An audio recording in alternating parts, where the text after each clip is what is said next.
اردو مضمون یوم تکبیر۔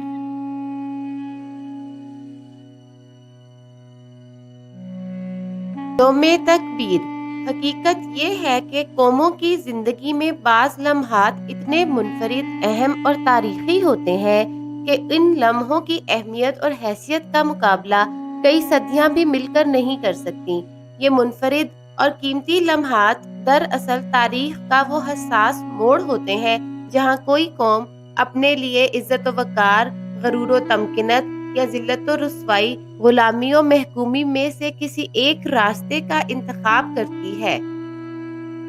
14 اگست 1947 کی یوم آزادی کے بعد 28 مئی 1998 کا دن سپہر 3:20 کا وقت پاکستان کی تاریخ کا وہ تاریخ ساز لمحہ ہے جس کے احساس تفاخر نے پوری قوم اور عالم اسلام کے مسلمانوں کا سر فخر اور خوشی و استباد سے بلند کر دیا۔ 28 مئی یوم تکبیر پاکستان کی تاریخ کا وہ دن ہے جس دن پاکستان نے بلوچستان کے مقام پر چاغی کے پہاڑی سلسلے راسکوہ میں زیر زمین 5 ایٹمی دھماکے کر کے عالم اسلام کی پہلی اور دنیا کی 7ویں ایٹمی قوت ہونے کا اعزاز حاصل کیا۔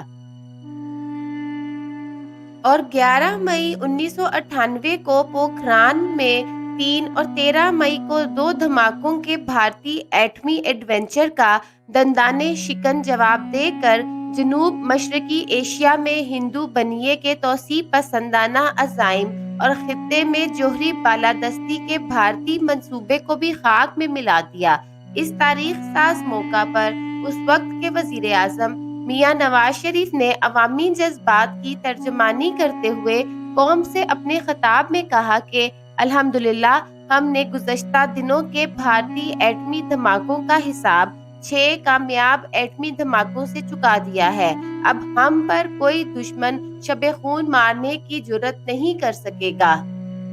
کامیاب ایٹمی دھماکوں سے پاکستان کو دنیا کی 7ویں اور عالم اسلام کی پہلی ایٹمی قوت بننے کا اعزاز حاصل ہو گیا، اور ایٹمی تجربات نے ملت اسلامیہ پر 5 صدیوں سے طاری جمود توڑ کر اس کو خواب خرگوش سے بیدار کر دیا۔ ذوالفقار علی بھٹو کا عزم تھا کہ ہم گھاس کھا لیں گے لیکن ایٹم بم ضرور بنائیں گے۔ یہ ذوالفقار علی بھٹو ہی کا کارنامہ تھا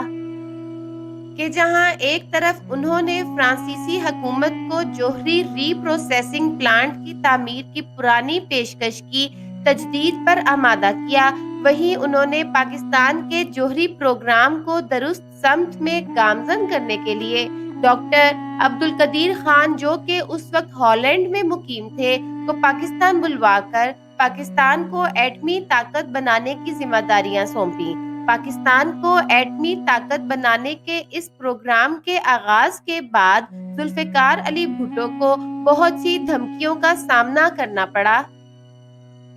ان تمام دھمکیوں کے باوجود پاکستان کا ایٹمی پروگرام جاری رکھا گیا، کیونکہ بھٹو کے نزدیک ان کی جان سے زیادہ ملک و قوم کی سلامتی اور بقا زیادہ اہمیت کی حامل تھی۔ پاکستان کی بقا پہلے ہی بھارتی ایٹمی پروگرام کی وجہ سے شدید خطرے میں تھی۔ دوسری طرف بھٹو صاحب کے حکم پر عالمی شہرت یافتہ مایا ناز ایٹمی سائنسدان اور پاکستان کی ایٹمی ٹیکنالوجی کے بانی ڈاکٹر عبدالقدیر خان نے انتہائی نامساعد حالات میں پاکستان کے جوہری پروگرام کا آغاز کیا۔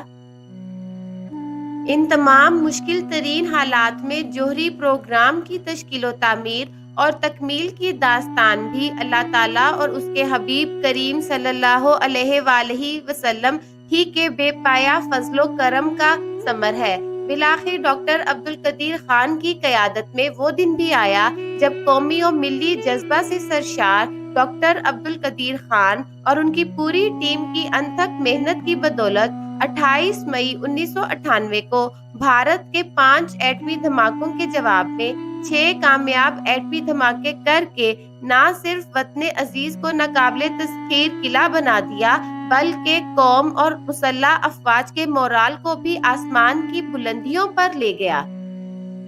اور پوری قوم کے دماغ سے ہندو بنیے کے خوف کو ہمیشہ ہمیشہ کے لیے ختم کر دیا۔ ڈاکٹر عبدالقدیر اور ان کی پوری ٹیم کے اس عظیم کارنامے کی بدولت آج 28 مئی کا دن پاکستان کی تاریخ میں تحفظ نظریہ پاکستان، پاکستان اور تکمیل دفاع پاکستان کی تاریخ کا دن یوم تکبیر کے نام سے یاد کیا جاتا ہے۔